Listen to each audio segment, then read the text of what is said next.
Hey hi, I am Misha Singla and आज का हमारा चैप्टर है light reflection and refraction. So ये है क्लास 10th का साइंस का चैप्टर, फिज़िक्स का फर्स्ट चैप्टर है और ये बहुत ही ज़्यादा बेसिक चैप्टर है जो आपको फिज़िक्स में आगे प्रोसीड करने में हेल्प करेगा अगर आप इस चैप्टर को कर लेते हो। सो ये बोर्ड्स में तो बहुत बहुत बहुत इम्पॉर्टेंट चैप्टर है। तो इस चैप्टर को कर लिया इट मीन्स कि आपने अपने 10 to 15 मार्क्स तो सिक्योर कर ही लिए हैं। तो चलिए शुरू करते हैं इस चैप्टर को। सबसे पहले लाइट क्या होता है। लाइट एक ऐसी चीज़ जो हमें देखने में हेल्प करती है। वैसे तो हम आइज से देखते हैं, है ना, लेकिन आइज भी कब तक देखेंगे जब तक हमारे पास लाइट ही नहीं होगी। दुनिया में ऐसे बहुत सारे लोग हैं जिनके पास आइज है लेकिन वो देख नहीं सकते।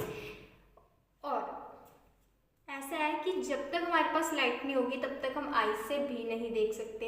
इट मीन्स कि लाइट तो बहुत इम्पॉर्टेंट है, इसीलिए हमें लाइट के बारे में पढ़ना पड़ेगा।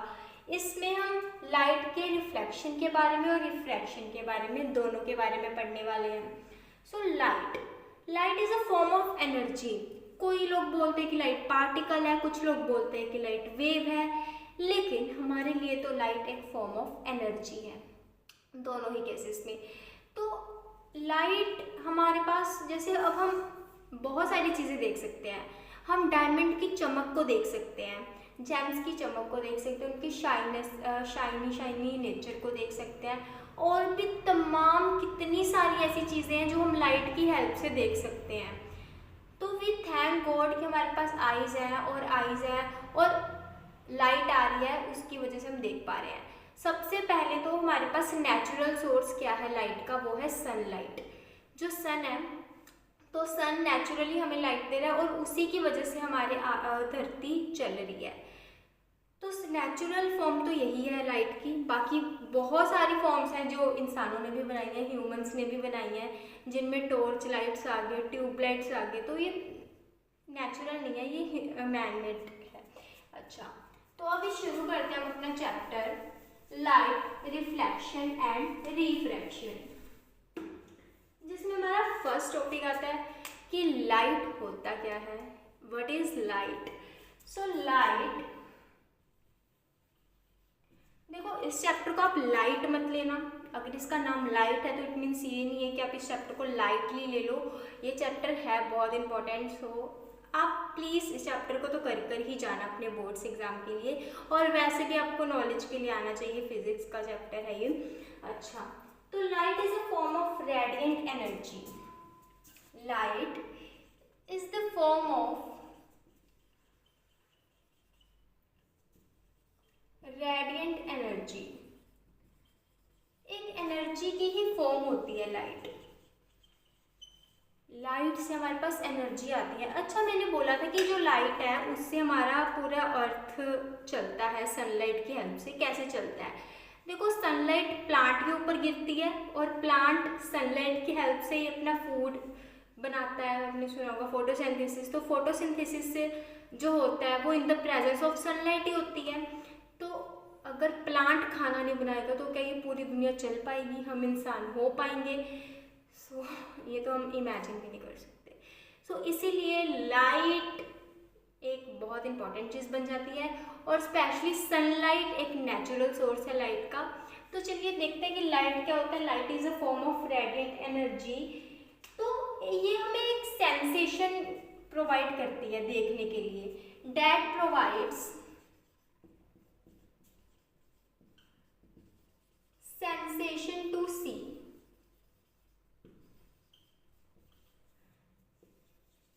आज हम बहुत कुछ देख पा रहे हैं अपनी लाइट की हेल्प से। तो light is a form of energy, radiant energy, जो हमें देखने के लिए सेंसेशन प्रोवाइड करती है, एक बेस प्रोवाइड करती है बेसिकली। तो अब ऐसा है कि जो लाइट है वो एनर्जी की फॉर्म तो है, जिससे हम बहुत कुछ देख सकते हैं। अब उसके बाद हमारे पास लाइट के अंदर दो पार्ट्स आते हैं, रिफ्लेक्शन एंड रिफ्रैक्शन। ये क्या चीज़ होती है इसके बारे में भी पढ़ते हैं। अब देखो यार कि जो रिफ्लेक्शन है, रिफ्लेक्शन में हम जो पढ़ेंगे और जो रिफ्रैक्शन में पढ़ेंगे, तो जो रिफ्रैक्शन में पढ़ेंगे वो तो बेसिकली सेम ही होने वाला है जो हम रिफ्लेक्शन में पढ़ेंगे, लेकिन थोड़ा सा डिफरेंस होगा। इसलिए अगर आप एक भी चीज़ को अच्छे से समझ पाते हो, रिफ्लेक्शन या रिफ्रैक्शन में से किसी एक भी चीज़ को, तो आप दूसरी चीज़ को भी प्रिडिक्ट कर सकते हो काफ़ी हद तक कि क्या हो रहा होगा। सो हम पहले रिफ्लेक्शन पढ़ेंगे, फिर रिफ्रैक्शन पढ़ेंगे। तो हमारे पास सबसे पहले आता है कि लाइट हमने पता कर लिया कि लाइट क्या होती है। अब हम बात करते हैं कि रिफ्लेक्शन ऑफ लाइट क्या होती है। रिफ्लेक्शन ऑफ लाइट, रिफ्लेक्शन एक ऐसा वर्ड है जो अभी तक नया आया है। बाकी लाइट तो हमें पता चल ही गया है, ठीक है, लाइट के बिना क्या ही है लाइफ में। तो रिफ्लेक्शन ऑफ लाइट क्या होता है? तो एक रे ऑफ लाइट, रे क्या होता है? पहली बात रे पता है आपको क्या होता है? रे ये ऐसे मतलब जिसको हम आगे तक प्रोड्यूस कर सकते हैं, दैट इज रे। तो एक रे ऑफ लाइट जब किसी सरफेस के ऊपर फॉल करती है, लेट्स से वो कुछ ऐसा सा सरफेस है और इसके ऊपर एक रे ऑफ लाइट ने फॉल किया, एक रे ऑफ लाइट इसके ऊपर गिर चुकी है। अब भी वो सरफेस से टकरा रही है। मान लेते हैं स्मूथ पॉलिश्ड सरफेस है, तो अगर ये टकरा रही है तो ये वापस चली गई टकरा कर। पहले रे ऑफ लाइट आई, वो सरफेस पे टकराने के बाद वो वापस चली गई, रिफ्लेक्ट हो गई। तो जो चीज़ आ रही है, जो रे आ रही है, उसको हम बोलते हैं इंसिडेंट रे। Incident ray. और जो रे रिफ्लेक्ट होकर वापस जा रही है टकराने के बाद, ये जो इंसिडेंस पॉइंट है जहाँ पर ये रे टकरा रही है, इसको बोलते हैं इंसिडेंस पॉइंट। तो इंसिडेंट रे जब टकरा रही है सरफेस पे, तो फिर वो वापस भी जा रही है, और वापस जाने वाली रे को क्या बोलते हैं? Reflected ray. ऐसी रे जो रिफ्लेक्ट होके वापस जा रही है। अब रिफ्लेक्शन जो होता है वो हमारे पास प्लेन मिरर में भी हो सकता है। अगर हमारे पास प्लेन सरफेस है, पूरा का पूरा स्मूथ प्लेन सरफेस है, तो उसके ऊपर भी रिफ्लेक्शन हो सकता है। और अगर हमारे पास कोई डिफ्यूज्ड सरफेस है, उसके ऊपर भी रिफ्लेक्शन बिल्कुल हो सकता है। और अब बात करते हैं हम कि रिफ्लेक्शन के पास दो लॉज होते हैं, टू लॉज ऑफ रिफ्लेक्शन होते हैं। तो फर्स्ट लॉ क्या बोलता है? वैसे फर्स्ट सेकंड ऐसे कोई नंबरिंग नहीं है रिफ्लेक्शन की के लॉज की, ठीक है। फर्स्ट किसी को भी बोल सकते हो, सेकंड किसी को भी बोल सकते हो। तो अब बात करते हैं हम लॉज ऑफ रिफ्लेक्शन की।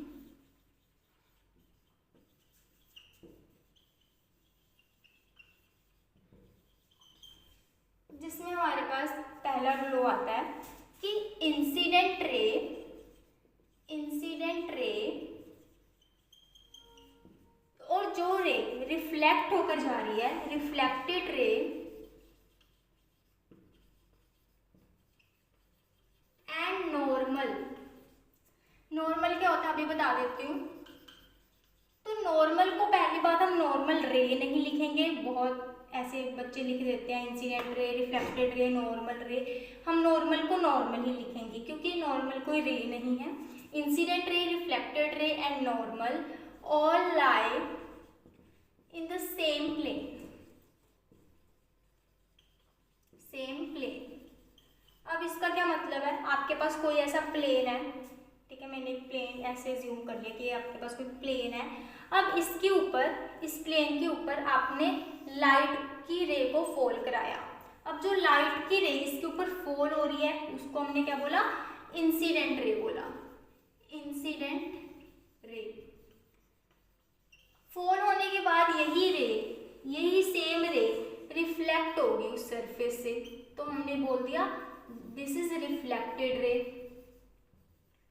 नॉर्मल रे होती है जो हमने जो भी सरफेस लिया उसके परपेंडिकुलर एक रे, नॉर्मल रे नहीं बेसिकली, हमने जो भी सरफेस लिया उसके परपेंडिकुलर एक इमेजिनरी लाइन होती है, एक इमेजिनरी लाइन परपेंडिकुलर। तो इसके परपेंडिकुलर हमारे पास, परपेंडिकुलर का मतलब होता है 90 डिग्री पे, तो 90 डिग्री पे ये वाली लाइन आती है और इसी को हम बोलते हैं नॉर्मल। ये रियलिटी में नहीं होती है, ये हम एज्यूम करते हैं, क्योंकि ये रियलिटी में नहीं होती है, तो ये हम अपने आप से एज्यूम करते हैं। तो एक प्लेन है और उसके ऊपर इंसिडेंट रे फॉल हो रही है, और उसी प्लेन से वो इंसिडेंट रे रिफ्लेक्ट होके रिफ्लेक्टेड रे की फॉर्म में भी जा रही है, और उसी ही प्लेन के परपेंडिकुलर एक लाइन है, imaginary line, that is normal. और ये फर्स्ट लॉ बोलते हैं रिफ्लेक्शन का कि incident ray, reflected ray and normal, ये तीनों की तीनों, ये देखो ये एक ये वाली रे, ये वाली रे और नॉर्मल, ये तीनों के तीनों सेम ही प्लेन के ऊपर लाई करेंगे। देखो प्लेन इनका सेम है। प्लेन क्या होता है? प्लेन इज लाइक जैसे आपने कोऑर्डिनेट सिस्टम पढ़ा होगा, तो उसमें कोऑर्डिनेट एक्सिस होती हैं, X axis, Y axis, Z axis. तो उसमें हम प्लेन की बात करते हैं ना, एक्स और वाई में अगर बात कर रहे हो तो एक्स वाई प्लेन। तो ऐसी जो प्लेन है, ये हम इस प्लेन की बात कर रहे हैं, जो ये सरफेस का प्लेन है, इस सरफेस के प्लेन के ऊपर जितनी भी हमारे पास इंसिडेंट रे होंगी, जितनी भी रिफ्लेक्टेड रे होंगी और नॉर्मल, ये तीनों ही तीनों सेम ही प्लेन के ऊपर लाई करने वाले हैं। तो ये तो है हमारा फर्स्ट लॉ ऑफ रिफ्लेक्शन। अब सेकंड लॉ की बात करते हैं। सेकंड लॉ की बात करते हैं। सेकंड लॉ में क्या बोला गया है कि angle of incidence is equals to angle of reflection।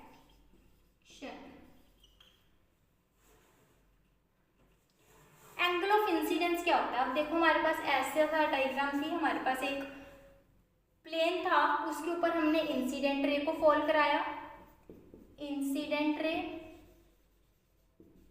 ये बार बार लिखना पड़ेगा ताकि आपको याद हो जाए। इंसिडेंट रे को फॉल कराया और वही इंसिडेंट रे रिफ्लेक्ट होके रिफ्लेक्टेड रे बन गई, रिफ्लेक्टेड रे।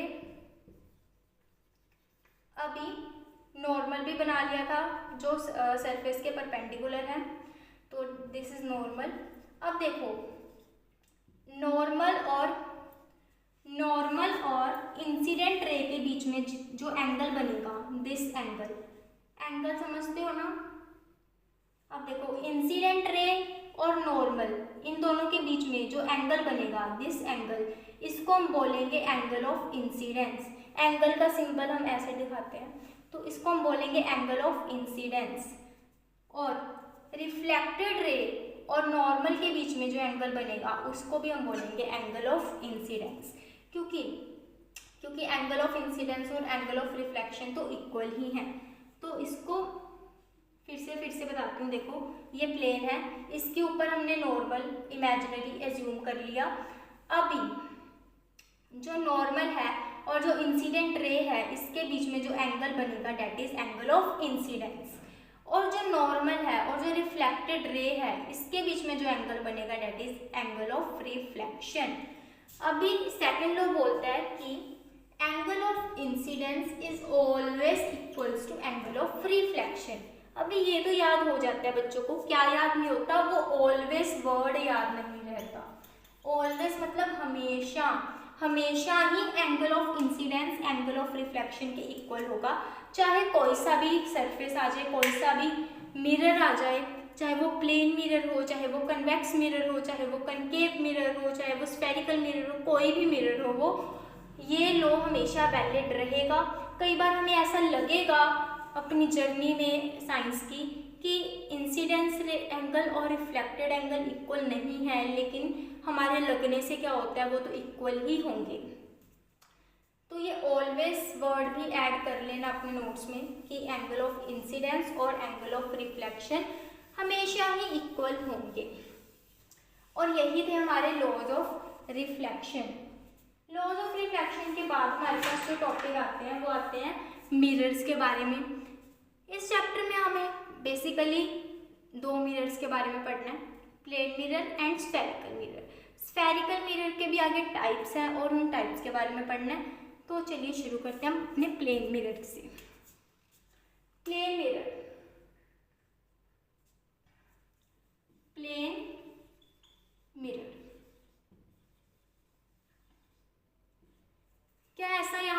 है कि जो जिसने कभी अब ज़िंदगी में अपना चेहरा ही नहीं देखा? तो ऐसा तो आई थिंक कोई भी नहीं होगा। तो हर इंसान अपना चेहरा देखता है, और वो चेहरा कहाँ पर देखता है? वो मिरर में देखता है बेसिकली। ज़्यादातर लोग तो मिरर में ही देखते हैं, बाकी कुछ स्नैपचैट पे भी देख लेते हैं। बट अगर आपको अपना रियल फेस देखना तो आप प्लेन मिरर में ही देखोगे उसको। तो प्लेन मिरर, जी हाँ, ये वही मिरर है जो जिसमें हम अपना सुंदर सा चेहरा जैसा भी है हम उसको देख लेते हैं, ठीक है। तो plane mirror is a mirror जो प्लेन होता है, तो जिसकी सरफेस एक प्लेन होती है। ये प्लेन मतलब पूरी की पूरी ऐसे plane surface, highly reflected surface होता है इसका। किसके ऊपर? ये पॉलिश्ड होता है ये मिरर, हाईली पॉलिश्ड मिरर, जिसकी वजह से इसके ऊपर कोई भी इंसिडेंस रे गिरती है तो उसको प्रॉपरली रिफ्लेक्ट कर देता है। प्रॉपरली से मेरा मतलब फुली प्रॉपरली नहीं है, लेकिन काफ़ी हद तक प्रॉपरली है। तो इसके ऊपर कोई भी इंसिडेंस रे गिरेगी वो उसको रिफ्लेक्ट कर देगा। यही है प्लेन मिरर। अच्छा, प्लेन मिरर में इमेजेस कैसे बनती हैं? जैसे कि प्लेन मिरर के आगे हमने किसी भी ऑब्जेक्ट को रख दिया। लेट्स से कि मेरे पास ये प्लेन मिरर है, ठीक है, ये प्लेन मिरर है, मैंने ऐसे रखा हुआ है इस प्लेन मिरर को पॉलिश्ड, ठीक है। तो ये है आपका प्लेन मिरर। अब आपने इसके आगे किसी ऑब्जेक्ट को रख दिया, लेट्स से दिस ऑब्जेक्ट। आपने इस ऑब्जेक्ट को इस प्लेन मिरर के आगे रख दिया, प्लेन मिरर। अभी इस ऑब्जेक्ट की इमेज बनेगी इस प्लेन मिरर पे, तो वो देखने की वो कैसे बनेगी। उसके लिए हमें एटलीस्ट 2 रे डायग्राम तो आनी चाहिए। तो देखो रे डायग्राम कैसे, हमारे पास जो ऑब्जेक्ट था उसमें से हम 2 रेज निकालेंगे और प्लेन मिरर के ऊपर हम उसको फोल्ड करवाएंगे। हमारे पास जो ऑब्जेक्ट है उसमें से हम 2 रेज निकालेंगे। मैंने पहली रे इसके अपवर्ड पोर्शन में से निकाली, तो यहाँ से जब मैंने एक रे निकाली और वो प्लेन मिरर के ऊपर गई तो वो तो इंसिडेंट रे होगी, है ना, क्योंकि वो प्लेन मिरर के ऊपर जा रही है। तो इंसिडेंट रे अब उसके ऊपर जा रही है, तो वो प्लेन मिरर क्या करेगा, उसी रे को रिफ्लेक्ट कर देगा। अभी ये देखो कैसे हुआ कि ये इंसिडेंट रेस के ऊपर गई, लेकिन ये नॉर्मल पे गई, ये नॉर्मल को ट्रेस कर रही है ये इंसिडेंस रे। तो इस वजह से जो नॉर्मल है और जो इंसिडेंस रे है वो पैरेलल हो गए ना, वो एक ही, यहाँ पे नॉर्मल था और इसी के ऊपर इंसिडेंस रे है, तो रिफ्लेक्टेड रे भी ऐसे ही ऊपर से ही जाएगी, तो रिफ्लेक्ट होके ये रे ऐसे वापस चली गई। अभी नीचे से भी जाएगी, एक रे हमने नीचे से भेज दी, यहाँ से रे भेजी तो ये भी यहाँ पे गई, इंसिडेंस रे यहाँ पर गई और रिफ्लेक्ट होकर वापस आ गई। वैसे तो 2 बहुत होते हैं, लेकिन अगर आप पहली बार समझ रहे हो तो आप थोड़े ज़्यादा बनाओ, क्योंकि समझना है हमें, है ना। तो कुछ रेस यहाँ से भी निकलेंगी, लेट से वो ऐसे निकली यहाँ से रेस और फिर ऐसे रिफ्लेक्ट हो गई, समझ रहे हो। यहाँ से रे निकली इंसिडेंस रे और जब वो प्लेन मिरर पे पड़ी तो वो रिफ्लेक्ट हो गई।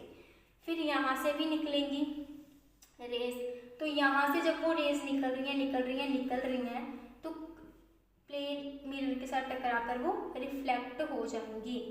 एरो का खास कर ध्यान रखना है कि एरो अगर यहाँ से अगर आप ऐसे एरो बना रहे हो इट मीन्स की रे ऐसे आ रही है, अगर आप ऐसे एरो बना रहे हो इट मीन्स की रे ऐसे जा रही है।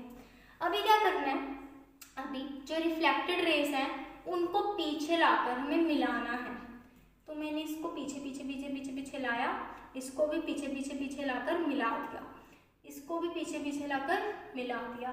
तो अब देखो यार, ऐसा नहीं है कि इसमें से बस 4 रेस ही निकल रही हैं, इसमें से बहुत सारी रेस निकल रही हैं, बहुत ही ज़्यादा सारी रेस निकल रही हैं, हर एक पॉइंट में से रे निकल रही है। तो जब इतनी सारी रेस निकल रही हैं तो वो कहीं ना कहीं जब हम उसको पीछे की तरफ बैकवर्ड एक्सटेंड करेंगे तो वो कहीं ना कहीं तो मिलेंगी ही रेस। तो जहाँ पर वो मिलेंगी वो चीज़ इमेज कहलाएगी। तो ऐसे ही बहुत सारे डॉट्स मिलेंगे आपस में और हमारे पास एक ऐसा ऐसा ऑब्जेक्ट बन जाएगा। तो अब देखो हमारे पास रियल ऑब्जेक्ट ये था, प्लेन मिरर में जब हमने इसको प्लेन मिरर के आगे रखा तो वो उस ऑब्जेक्ट की इमेज कुछ इस तरह से बन गई। अब प्रॉपर्टीज क्या है इस प्लेन मिरर की कि हमने इस ऑब्जेक्ट को रखा at the distance d, small d distance पे इस ऑब्जेक्ट को हमने रखा, तो जो इमेज हमारी बनी वो भी स्मॉल d डिस्टेंस पर ही बनी। और हमने इसमें क्या कंक्लूड किया कि इमेज हमारी इरेक्ट बनी है एंड वर्चुअल बनी है। इरेक्ट का मतलब कि हमने इमेज जो बनाई वो सीधी बनी है, कोई उल्टी नहीं बनी है, सीधी बनी है। और वर्चुअल का मतलब होता है कि इमेज हमारी रियलिटी में नहीं बनी है लेकिन वर्चुअली बनी है। वर्चुअल मतलब उस चीज़ को हम स्क्रीन के ऊपर ऑब्टेन नहीं कर सकते, डैट इज वर्चुअल। सो ये वर्चुअल इमेज बनी है, ये रियलिटी में नहीं बनी है, ये वर्चुअली है। ठीक है, वर्चुअल का मतलब समझ लो जो रियलिटी में चीज़ ना हो रही हो, डैट इज वर्चुअल। और इमेज हमारी इरेक्ट बनी है और इसमें सेम साइज की बनी है। अगर इसकी थिकनेस इतनी थी तो इसकी थिकनेस भी इतनी ही होगी। और ये आप प्लेन मिरर को थोड़ी अपनी रियल लाइफ एग्जांपल से भी समझ सकते हो कि जब जैसे आप अपने शीशे में चेहरा देखते हो तो वो जैसा आपका चेहरा होता है वैसे ही दिखता है। कोई ऐसा नहीं है कि अगर आपके आइज़ छोटी हैं तो वो प्लेन मिरर में बड़ी दिखने लग जाएंगी। नो, जैसी हैं वैसी ही दिखेंगी। ओके, सो अब हम बात करते हैं आगे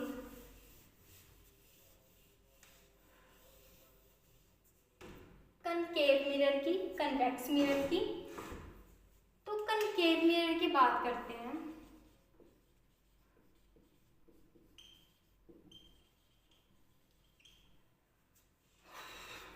वेट अ मिनट, पानी पी लूं।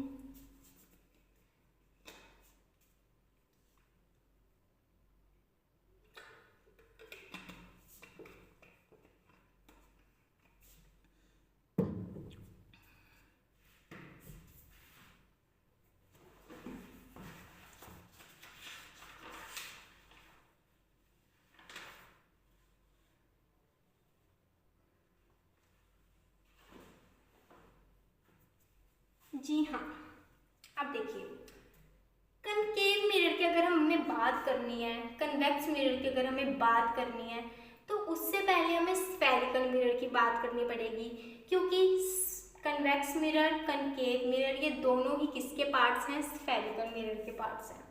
तो देखो पहली बात तो कनकेव मिरर हो गया, कन्वेक्स मिरर हो गया। ये दोनों किसके पार्ट्स हैं? ये दोनों स्फेरिकल मिरर के पार्ट्स हैं। स्फेरिकल मिरर क्या होता है? जिसका सरफेस, जिस मिरर का सरफेस स्फेरिकल इन नेचर हो, स्फीयर जैसा हो। स्फीयर पता है आपको क्या होता है? एक ऐसी शेप होती है, अब 3D में होती है। तो यहाँ पर तो आपको सर्कल लग रही होगी, लेकिन आप इसको थोड़ा इमेजिन करो, हमारी अर्थ भी स्फेरिकल की जैसी है, स्फेरिकल नहीं है एग्जैक्टली हमारी अर्थ का शेप। तो आप उसको थोड़ा इमेजिन करके देखो कि एक ऐसे स्फीयर बना हुआ है, ठीक है। तो स्फीयर इज लाइक बहुत वैसे बड़ा सा गोला, इधर भी ऐसे गोला, ठीक है। तो ऐसे स्फीयर ऐसे बना हुआ है आपके आसपास सारे कहीं स्फीयर ही स्फीयर है, तो डेट इज स्फीयर। अब उस स्फीयर में से आप कट लगा दो, यहाँ पे आपने कैंची लगा दी, कैंची चला दी, ये स्फीयर कट चुका है ये दो पार्ट्स में, एक ये वाला पार्ट और एक ये वाला पार्ट। अब इस पार्ट के ऊपर आप जूम करो जूम। अब जब हमने इस पार्ट के ऊपर जूम किया, स्फेरिकल मिरर के इस पार्ट के ऊपर जूम किया, तो वो कुछ इस तरह से आया। ये आया हमारा स्फीयर का पार्ट, स्फीयर का पार्ट। अब इसमें अगर मैं पॉलिश कर दूं स्फीयर के पार्ट को ऐसे, बाहर वाली साइड अगर मैं इसको पॉलिश कर दूं तो ये बन जाएगा कनकेव मिरर। अगर इसी स्फीयर के पार्ट को मैं अंदर वाली साइड पॉलिश कर दूँ, अंदर वाली साइड, तो ये बन जाएगा कन्वेक्स मिरर। तो अब देखो स्फीयरिकल मिरर हमने उसको काटा, हमारे पास ऐसा सा पार्ट